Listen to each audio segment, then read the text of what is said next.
এমন কিছু ভাব আছে যারা দেয় না অন্যের সঙ্গ, অবহেলা করলে তোমার স্বপ্ন হবে ভঙ্গ।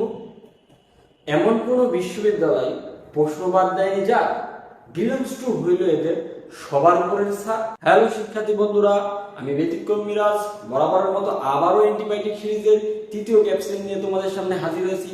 আজকে আমার আলোচনার বিষয় ইংরেজির একটি ব্যতিক্রম ভার্ব, সেটা হচ্ছে belongs to।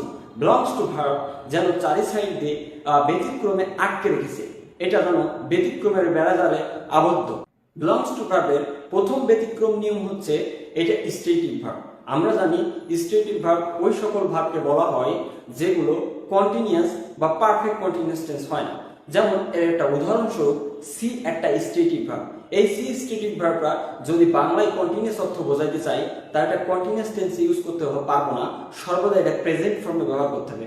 যেমন যদি আমি বলতে পাই যে আই সি হি সিস, মানে সে দেখে অথবা দেখছে, এটা দিয়ে প্রেজেন্টের অর্থ বোঝাবে অথবা প্রেজেন্ট কন্টিনিউয়াস টেন্সের অর্থও বোঝাবে। তাই বলা যায় যে belongs to টা এই সি ভার্বের মতো স্ট্যাটিক ভার্ব।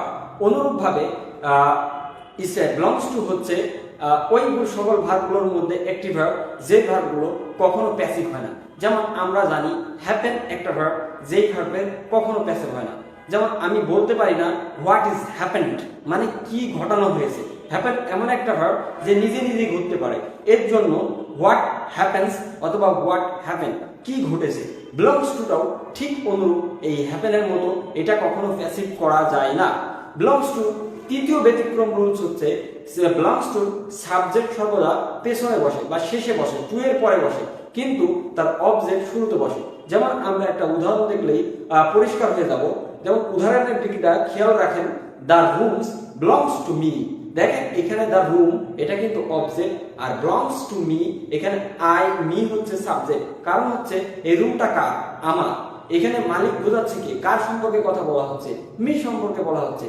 তাই belongs to ভার্বটা সর্বদা একটু ব্যতিক্রম এবং মানুষের কাছে সবসময় কঠিন মনে হয়, কিন্তু আশা করি আমি সুন্দরভাবে উপস্থাপন করতে পেরেছি। যদি তোমাদের কাছে ভিডিওটা খুব ইন্টারেস্টিং মনে হয়, খুব সুন্দর মনে হয়, তাহলে ভিডিওটি একটা লাইক দিবে অথবা কোনো প্রশ্ন থাকলে আমাদের কমেন্ট বক্সে জানাবে। আর এখানে রাখি। আসসালাম।